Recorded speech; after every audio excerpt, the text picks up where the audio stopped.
Welcome, brave souls, to the fire's flickering light, where shadows dance and whispers of the unknown drift on the wind. I'm SamHain, your guide through the eerie tales that haunt the darkest corners of your imagination. Tonight, we gather around the flames to uncover stories that will chill your bones, make your heart race, and keep you looking over your shoulder. From ancient legends to ghastly encounters, these tales are not for the faint of heart. So, stoke the fire, lean in close, and prepare yourself for a journey into the realm of the strange and the sinister. Are you ready to be afraid? Let the storytelling begin. The fire crackled, sending sparks into the cold night air. The moon was low and bright over the Scottish Highlands, casting long shadows across the forest. The group sat huddled around the flames, their breath misting in the chill as they waited for the next story. Old man McGregor cleared his throat, his eyes narrowing as he scanned the dark trees. "I've lived here all my life," he began, his voice barely above a whisper. "But there's one tale I never like to tell, one about the wolves." A gust of wind rustled the branches above, and someone shifted nervously in their seat. "You see," McGregor continued, "these aren't ordinary wolves. They're older than any pack you've ever heard of. Some say they were cursed.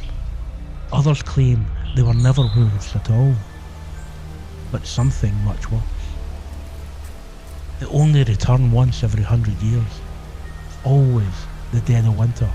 Always to hunt."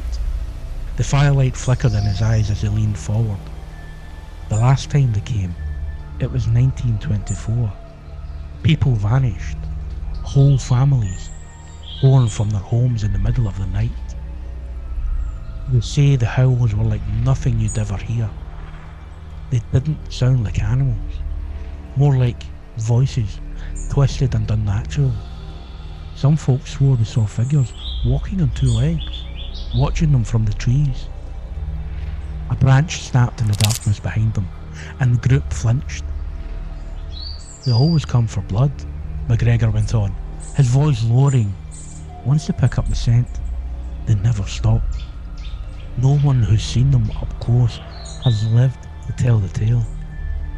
But there's one thing, one sign, that lets you know when they're near." He paused, glancing at each of them, letting the tension stretch. "It's the silence," he whispered. "The forest goes dead quiet. Not a single sound. No wind, no birds, no insects. Just stillness. And then you hear the first howl. Long and low, like it's calling to you. The kind of sound that freezes the blood in your veins." The fire sputtered, casting eerie shadows on their faces. The wind picked up again, but it was different this time. Colder, sharper. A strange quiet settled over the woods, and the group looked at each other, wide-eyed. McGregor's eyes widened too, but not with surprise, more like recognition.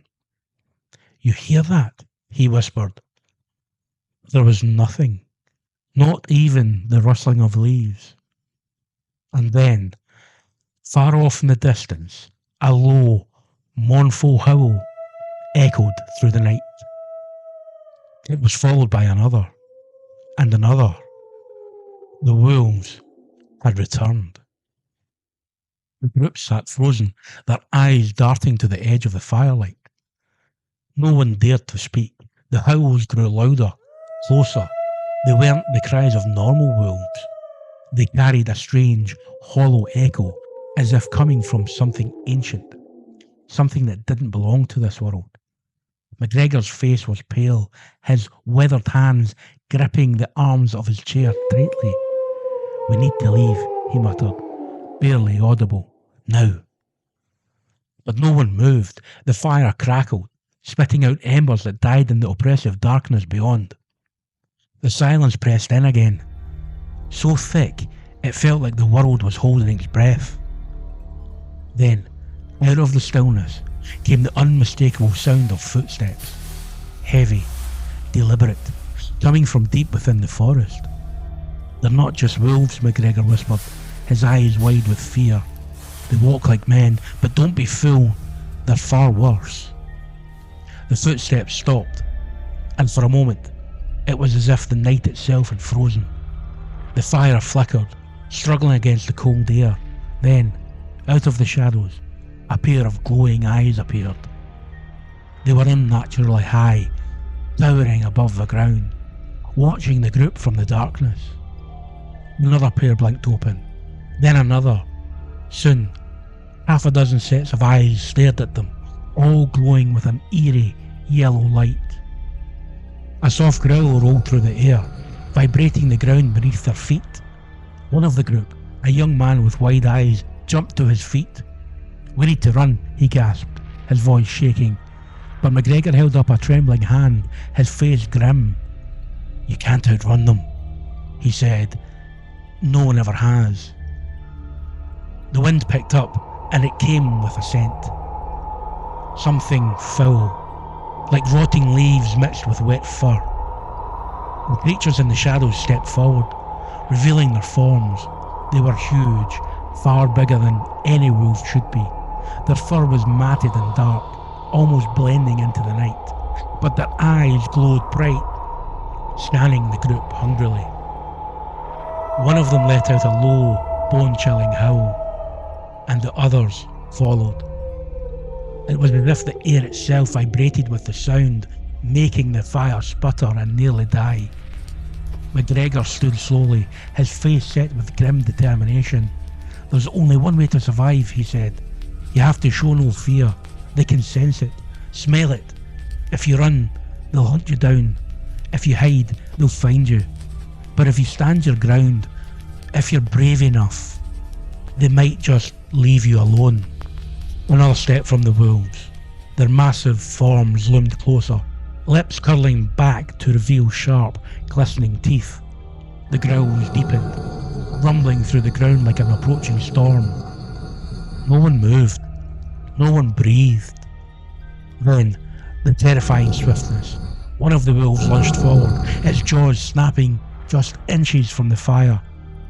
The young man screamed and bolted into the trees, his footsteps pounding through the forest. The pack didn't hesitate. They followed, disappearing into the dark, their howls rising in a frenzy. The sound of the man's terrified screams echoed back for a few moments, and then was cut off by a sickening crunch. McGregor stood motionless, his face grim. "It's too late for him," he said softly. "Once they taste blood, they don't stop." The remaining group stared into the dark, hearts pounding, waiting.